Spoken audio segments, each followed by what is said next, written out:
First image हमने कर ली जब हमने ऑब्जेक्ट को रखा था ऑप्टिकल सेंटर एंड फोकस के बीच में, ठीक है, सॉरी पोल और फोकस के बीच में, सॉरी।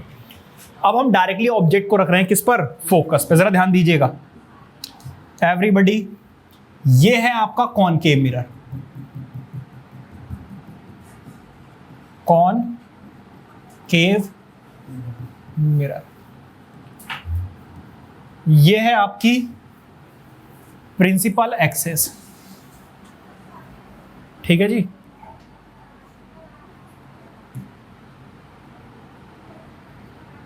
ये आपकी प्रिंसिपल एक्सिस है, ये है आपका पोल, ये है आपका सेंटर ऑफ कर्वेचर और ये है आपका फोकस, और ये क्या है आपकी प्रिंसिपल एक्सिस, ठीक है जी। प्रिंसिपल एक्सिस, ठीक है जी।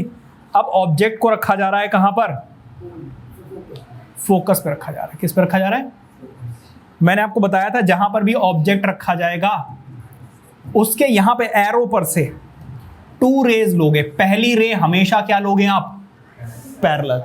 4 रूल्स बताए थे ना, 4 में से आप कोई भी 2 यूज कर सकते हो, बट बेस्ट क्या है कि आप एक लाइन तो पैरेलल ही लो हमेशा। जब आप पैरेलल लोगे तो बेटा क्या होगा, ये इस तरीके से फोकस से होती हुई चली जाएगी। सेकंड रे आप दोबारा यहीं से लोगे, जो कहां पे जाएगी, डायरेक्टली पोल पर, ठीक है। यहां पे देखो इंसिडेंट रे थी तो मैंने यहां पे एरो बनाया, ये रिफ्लेक्टेड रे थी तब भी मैंने एरो बनाया। अब इसको आप ऐसे बना दो, ये रिफ्लेक्टेड रे है। इस केस में होता क्या है कि रेज आ जाती हैं पैरेलल। जब आप ड्रॉ करोगे तो ऑब्वियस सी बात है स्केल से ड्रॉ करोगे, मैंने ऐसे ही रफली हाथ से ड्रॉ कर दिया। तो जब आप ड्रॉ करोगे तो ध्यान रखोगे ये डिस्टेंस इक्वल रहे और ये एरोज ऑलमोस्ट पैरेलल दिखाई तो दे एटलीस्ट, ऐसा ना हो कि आगे जाके मिलती हुई नजर आ रही है, ठीक है। तो इस केस में ऑब्जेक्ट कहां रखा हुआ है, यहां पर, और इमेज कहां बन रही है,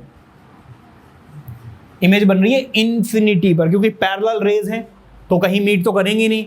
अगर कहीं मीट भी करेंगे तो उसको हम कहां पे कंसीडर करते हैं, इन्फिनिटी पर, ठीक है। अब इसकी कैरेक्टरिस्टिक्स क्या होंगी भाई, सबसे पहली बात तो मिरर के इधर बन रही है, तो सबसे पहले बताते हैं उसकी पोजीशन। तो ऑब्जेक्ट पहला केस क्या है भाई, image is formed at infinity, और जिधर ऑब्जेक्ट है उसी साइड में, जिस साइड ऑब्जेक्ट है उसी साइड इमेज बन रही है। तो इसका मतलब इमेज कैसी है, रियल। और अगर रियल है तो ऑब्वियस सी बात है कैसी होगी, इन्वर्टेड। कैसे इन्वर्टेड होगी जरा ध्यान दीजिए, अगर कहीं भी यहां कहीं इमेज बनेगी जाके तो वो ऐसी तो बनेगी, और अगर ऐसी बनी तो इमेज कैसी होगी, इन्वर्टेड। एक बात बताओ, इतना छोटा ऑब्जेक्ट है और रेज देखो मेरे ऊपर आती जा रही है, आती जा रही है, आती जा रही है, तो इमेज जब बनेगी जाके तो बहुत बड़ी बनेगी। तो इसीलिए इमेज का साइज क्या होगा, हाईली मैग्नीफाइड। क्या होगी, हाईली मैग्नीफाइड, हाईली मैग्नीफाइड होगी।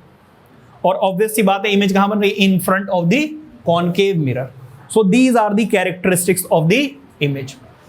अब यहां से क्वेश्चन कैसे आएगा जरा वो देखिए। पहले केस में तो वो स्टेटमेंट दे देंगे, ड्रॉ द रे diagram of the image found by concave mirror when object is placed at focus. कुछ भी नहीं बोला, स्टेटमेंट लिख दी।